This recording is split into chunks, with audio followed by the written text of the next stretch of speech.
Hello everyone, welcome to UGC net history classes 24। এই ভিডিওয় সবাইকে আরও একবার স্বাগত জানাই। কেমন আছো তোমরা? আশা করি তোমরা সকলেই খুব ভালো আছো। তো এর আগের ভিডিওতে আমি 9-10-এর ইতিহাসের সিলেবাসটি আলোচনা করেছি, আর এখানে আমি আলোচনা করে দিচ্ছি 11-12-এর ইতিহাসের syllabus. Okay, state level selection test WBSSC SLST history syllabus 11-12। তো দেখো, সিন্ধু সভ্যতার বৈশিষ্ট্য, সিন্ধু সভ্যতার পতন। ঠিক আছে, সিন্ধু সভ্যতা পড়বে। সিন্ধু সভ্যতার যে সমসাময়িক সভ্যতা ছিল এগুলো।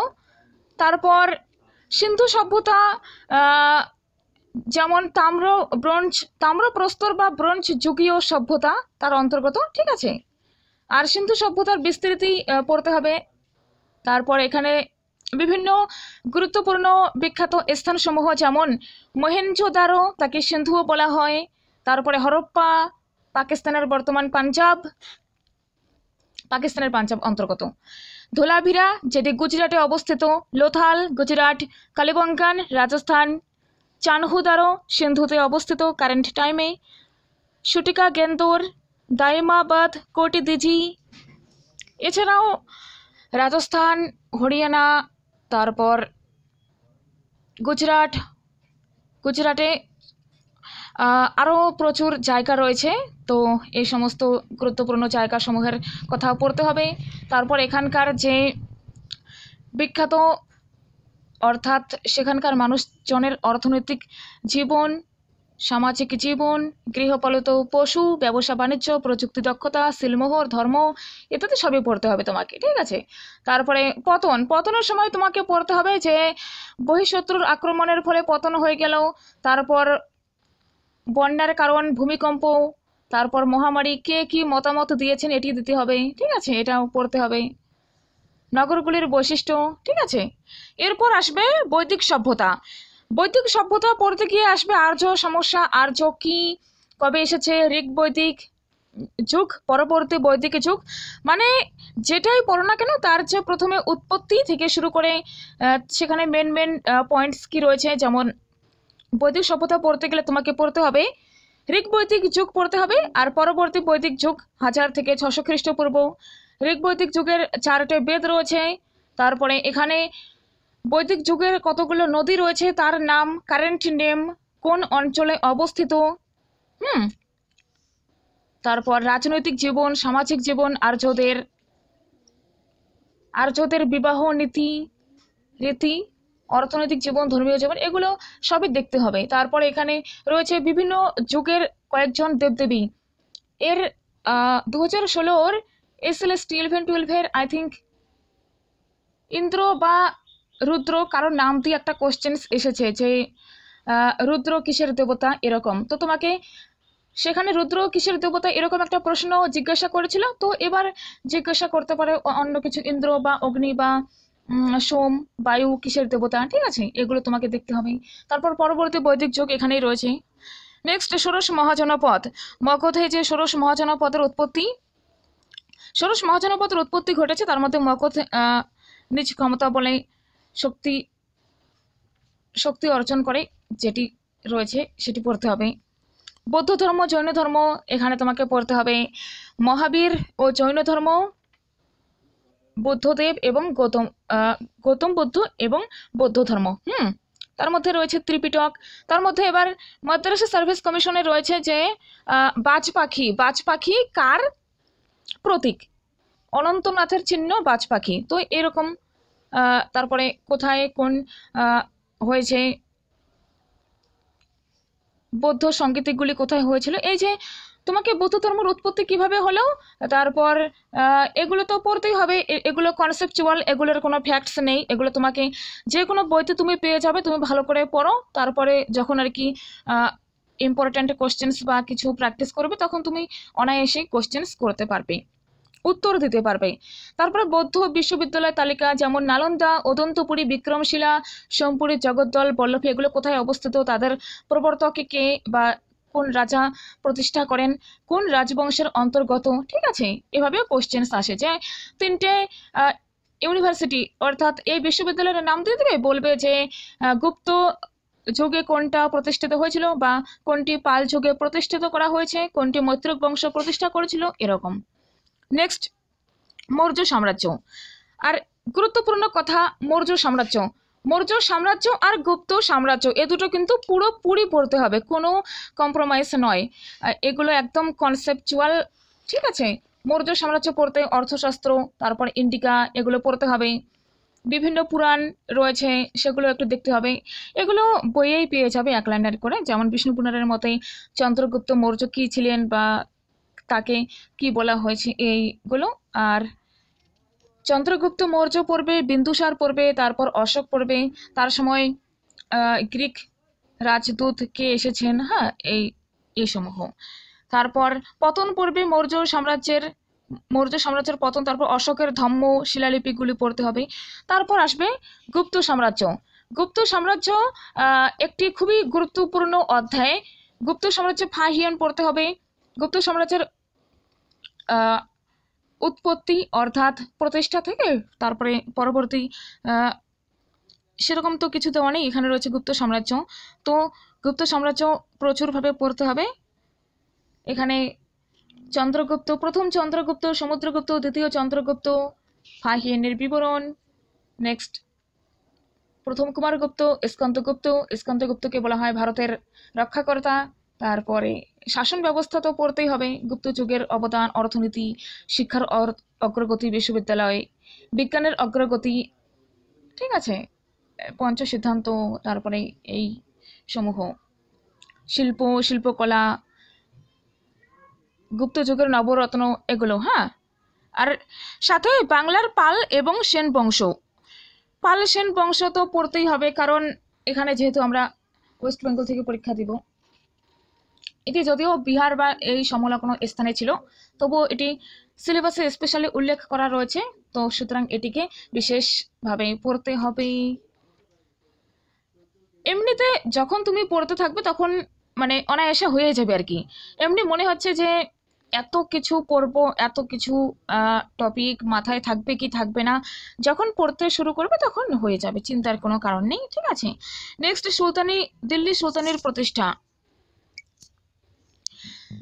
দিল্লি সুলতানের প্রতিষ্ঠা, দাসবংশ, খিলজি, তুঘলক শাসক, খিলজি বিপ্লব, প্রাদেশিক সরকার সহ সুলতানি সাম্রাজ্যের প্রশাসনিক কাঠামো, ধর্মতন্ত্রের সমস্যা। এখানে একটু এটি হবে ধর্মতন্ত্রের সমস্যা, তারপরে বিজয়নগর সাম্রাজ্য একসাথে হয়ে গেছে, তো ঠিক আছে।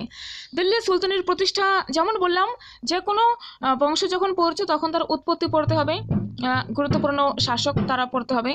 তারপরে খিলজি বিপ্লব হলেও সেটি পড়তে হবে, তুঘলক শাসক, প্রাদেশিক সরকার সহ সুলতানি সাম্রাজ্যের প্রশাসনিক কাঠামো, অর্থাৎ সুলতানি যুগের যে প্রশাসনিক কাঠামো সেটিও দেখতে হবে, ঠিক আছে। অর্থাৎ তোমাকে দাসবংশ পড়তে গেলে কুতুবুদ্দিন আইবক, ইলতুৎমিশ, সুলতান রাজিয়া এই সমস্ত পড়তে হবে, তারপরে শাসন ব্যবস্থাটাও পড়তে হবে, ঠিক আছে। নেক্সট, সুলতানি সাম্রাজ্যের পতন। সুলতানি সাম্রাজ্যের একদিকে পতন ঘটে গেল, তারপর বাবর ও তার ভারত আক্রমণের গুরুত্ব, ঠিক আছে। বাবর পানিপথের যুদ্ধ, খানুয়ার যুদ্ধ, এই যুদ্ধগুলো তোমাকে পড়তে হবে, ঘাগরার যুদ্ধ। তারপর মুঘল আফগান প্রতিযোগিতা এবং শেরশাহ সুরি। তারপরে হুমায়ুনের সাথে 1530-এর পর থেকে শেরশাহের সাথে হুমায়ুনের যে যুদ্ধ হয়ে গেল, তারপর 1540-এ শেরশাহ তো সিংহাসন দখল করে, আর হুমায়ুন তো পারস্যে চলে যায়, পারস্য বা ইরান যাই হোক, হ্যাঁ। তারপরে আবার 1555-তে হুমায়ুন ফিরে আসে, ঠিক আছে। তার মধ্যে শেরশাহ সুরি যে গুরুত্বপূর্ণ শেরশাহের যে শাসন ব্যবস্থা, শেরশাহ কিভাবে কি করেছিলেন, এটিও গুরুত্বপূর্ণ, ঠিক আছে। এরপরেই হয়ে গেল আকবর, 1556 থেকে আকবর শুরু হয়ে গেল। আকবরের অধীনে মুঘল সাম্রাজ্যের একীকরণ।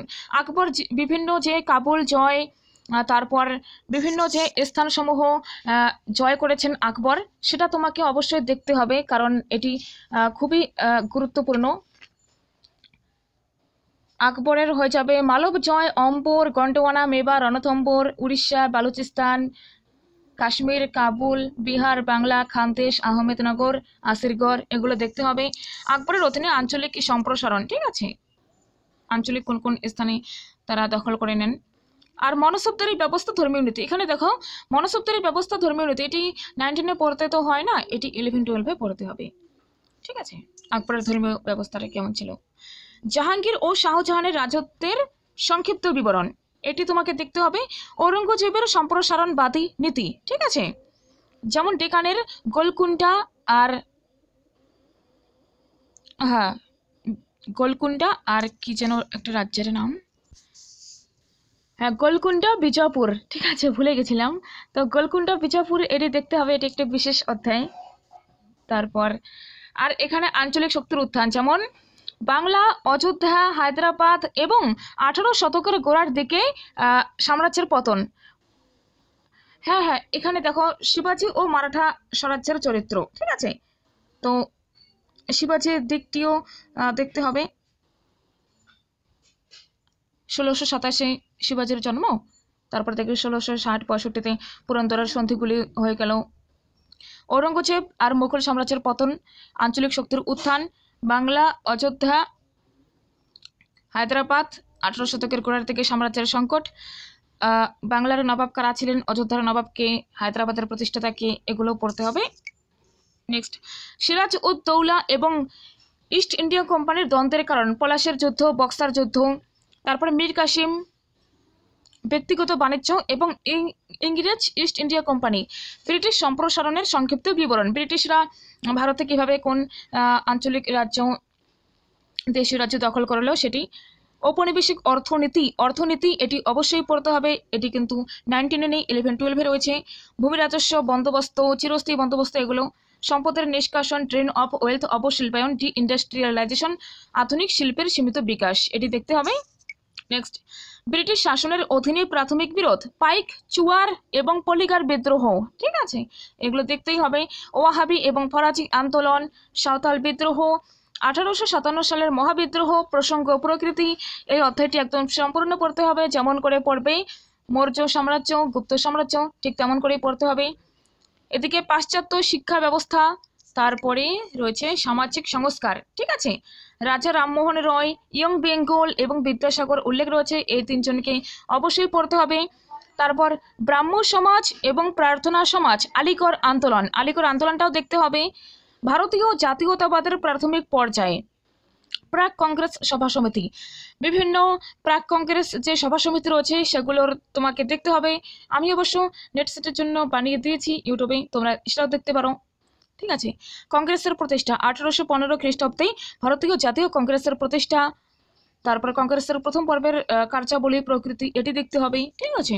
এদিকে ভারতীয় রাজনীতিতে চরমপন্থীদের উত্থান, তারপর বঙ্গভঙ্গ বিরোধী এবং স্বদেশী আন্দোলন, পৃথক নির্বাচন ব্যবস্থা এবং ব্রিটিশ বিভাজন, শাসননীতি। তারপর মোস্ট ইম্পর্ট্যান্ট গান্ধী এবং ভারতীয় জাতীয়তাবাদ, যেমন অসহযোগ আন্দোলন, আইন অমান্য আন্দোলন, ভারত ছাড়ো আন্দোলন। এদিকে মুসলিম লীগ, পাকিস্তানের দাবি, দেশভাগ এবং স্বাধীনতা। এখানে গান্ধীজির কথা যখন তোমরা পড়বে তখন তার, আচ্ছা এখানে একটা গুরুত্বপূর্ণ কথা রয়েছে যে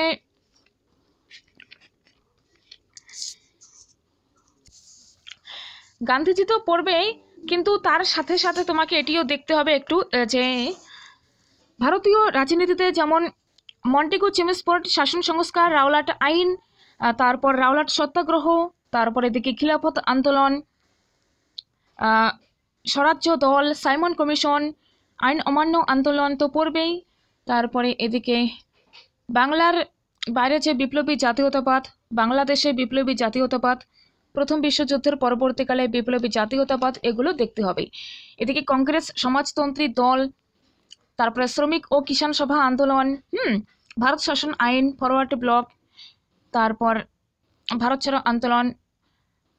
এখানে যখন তোমরা পড়বে গান্ধীজির সঙ্গে আম্বেদকরের পুনা চুক্তি হয়, ঠিক আছে, তো সেখানে কিন্তু আম্বেদকর আসবে, তো আম্বেদকরকেও একটু দেখে যেতে হবে। আসলে ইতিহাসটা এমনভাবে এখানে সিলেবাসটা দেওয়া রয়েছে, এখানে খুব কমভাবে দেওয়া আছে যে দেশভাগ স্বাধীনতা অসহযোগ, কিন্তু দেশভাগ স্বাধীনতা করতে তো অনেকেরই অবদান রয়েছে, তাই না? তো তারপর পরিপ্রেক্ষিতে অনেকের কথা এখানে উঠে আসবে, তো সেটিও আমাদেরকে একটু দেখতে হবে, কারণ পরীক্ষায় কিভাবে কোশ্চেন্স আসবে কি আসবে না আমিও জানি না, তুমিও জানো না। তো নিজেকে সঠিকভাবে প্রিপেয়ার হয়ে পরীক্ষা দিতে যাওয়া অনেক ভালো, এটাই আর কি বলছি। এটি গেল ভারতীয় ইতিহাস। আর এখানে রয়েছে ফরাসি বিপ্লব। 1789 খ্রিস্টাব্দে ফরাসি বিপ্লবের সামাজিক প্রেক্ষাপট, সন্ত্রাসের রাজত্ব। সামাজিক প্রেক্ষাপট এটি তো পড়তে হবে একদম, তোমাকে প্রথমে কনসেপ্ট বুঝতেই হবে, তারপরে তুমি যখন পরীক্ষা আসবে তখন শুধু রিভাইজ করবে তাহলেই হবে। সন্ত্রাসী রাজত্ব, রোবসপিয়ার। নেপোলিয়নকে পুরো পড়তে হবে। নেপোলিয়ন বোনাপার্টের জন্ম থেকে উত্থান, কর্সিকা দ্বীপে তার জন্ম, তারপরে নেপোলিয়নের অভ্যন্তরীণ পুনর্গঠন, নেপোলিয়ন এবং ইউরোপ, নেপোলিয়নের সাম্রাজ্যের সম্প্রসারণ এবং পতন, তার পতন ঘটে গেল, এটিও তোমাকে দেখতে হবে। Next, Vienna Congress. 1815 খ্রিস্টাব্দে ভিয়েনা কংগ্রেস, মিটারানিক ব্যবস্থা। 1830 থেকে 1848 সালের বিপ্লব। নতুন রাজনৈতিক মতাদর্শ যেমন জাতীয়তাবাদ, উদারনীতি এবং সমাজতন্ত্র। এর সাথে জার্মানি এবং ইতালির একীকরণ, ইংল্যান্ড এবং ইউরোপে শিল্পায়ন, অর্থাৎ শিল্প বিপ্লব যে ঘটে গেল সেটি দেখতে হবে। এখানে হ্যাঁ, জাতীয়তাবাদ, উদারনীতি এবং সমাজতন্ত্র ক্লাস 19-এ তো এমনিতে অতটাও সোজাভাবেই কোশ্চেন্স আসে, কিন্তু 11-12-এ একটু কোশ্চেন্স ঘুরিয়ে আসে, যেটি একটু টাফ মনে হয়, শক্ত মনে হয়। কিন্তু যদি আর কি এর ব্যাকগ্রাউন্ড একদম প্রেক্ষাপট ভালোভাবে পড়ে নেওয়া আছে, তাহলে আর পরীক্ষাতে কোশ্চেন্স করতে অসুবিধা হবে না, ঠিক আছে। নেক্সট, উপনিবেশবাদ, আফ্রিকা দখলের কারাকারি, আফ্রিকা দখলের লড়াই, জার্মানির ওয়েল্ট পলিটিক, ত্রিপল অ্যালায়েন্স এবং ত্রিপল আঁতাত, এটি পড়তে হবে। প্রথম বিশ্বযুদ্ধ, তারপর 1919 সালের শান্তি চুক্তি, রাশিয়ান বিপ্লব, ওয়েমার প্রজাতন্ত্র, জার্মানিতে ন্যাৎসিবাদ, ইতালিতে ফ্যাসিবাদের উত্থান, দ্বিতীয় বিশ্বযুদ্ধের উৎপত্তি। এখানে তোমাকে এটি ভালোভাবে পড়তে হবে, ঠিক আছে। হিটলার, তারপর মুসোলিনি, ডি-ডে, এদিকে এগুলো পড়তে হবে। তবে তোমাকে যেমন স্টালিন রয়েছে, মধ্যপ্রাচ্য নামকরণ, বিশ্ব রাজনীতিতে সাম্যবাদের চ্যালেঞ্জ, এগুলো পড়তে হবে না, এগুলো সিলেবাসে নেই, ঠিক আছে। যে কয়েকটা দেওয়া রয়েছে এগুলো একটু ভালো করে দেখলেই হয়ে যাবে, ঠিক আছে। আর এখানে রয়েছে ইউনিট 1 তো গেল প্রাচীন ভারত, 2, 3, 4 হয়ে যাবে মধ্যযুগের ভারত, 5, 6, 7 হয়ে যাবে আধুনিক ভারত, 8, 9, 10 হয়ে যাবে আধুনিক ইউরোপ, ঠিক আছে। তো যারা চ্যানেলে আসছো তারা চ্যানেলটা সাবস্ক্রাইব করে রাখো, কারণ তুমি পড়াশোনার চ্যানেলটা সাবস্ক্রাইব করে রাখলে আমি যে কোশ্চেন্সগুলো আলোচনা করব, যেগুলো টপিক দেবো পড়াবো, সেগুলো অবশ্যই তোমার কাজে লাগবে, তুমি ঠকবে না, ঠিক আছে। আর পড়াশোনাটা এমন জিনিস তোমাকে কোনোদিনও ঠকাবে না, এটি তুমি একবার বিশ্বাস করে একবার পড়াশোনার যে এক্সামগুলো এগুলো তাও দেখবে, অবশ্যই তোমার এক্সাম ক্লিয়ার হবে, ঠিক আছে। আর যেমন বলা হয় সাহসিকতায় জীবন, দুর্বলতায় মৃত্যু, তারপর ঈশ্বরচন্দ্র বিদ্যাসাগরের একটা কথা রয়েছে যে তিনি অনেকবার ব্যর্থ হয়েছেন, অনেক কিছু সহ্য করেছেন, কিন্তু নিজের যে টার্গেট, নিজের লক্ষ্য, সেখান থেকে তিনি এক চুলও সরে দাঁড়াননি, ঠিক আছে। বারবার হতাশ হয়েছেন, কিন্তু একবারও তিনি সরে দাঁড়াননি। তো সে সমস্ত কথা আমাদের মাথায় রাখতে হবে। আর একটা মেন কথা যেটা রয়েছে, একবার না পারিলে দেখো শতবার, পারিব না কথাটি বলিও না। আর একটা যে কবিতা রয়েছে তোমরা অনেকেই জানো, তো সেটা এগুলো মনে রাখবে, তাহলে তুমি চলার পথে অনেক শক্তি পাবে। আর এখানে এমসিকিউ করানো হবে, কারা তোমরা এমসিকিউ করবে তো সাবস্ক্রাইব করে রেখে দিও চ্যানেলটা, আর অবশ্যই ফ্রেন্ডসদের সাথে শেয়ার করে দিও। তো দেখা হবে নেক্সট ভিডিওয়ে। Thank you so much, take care.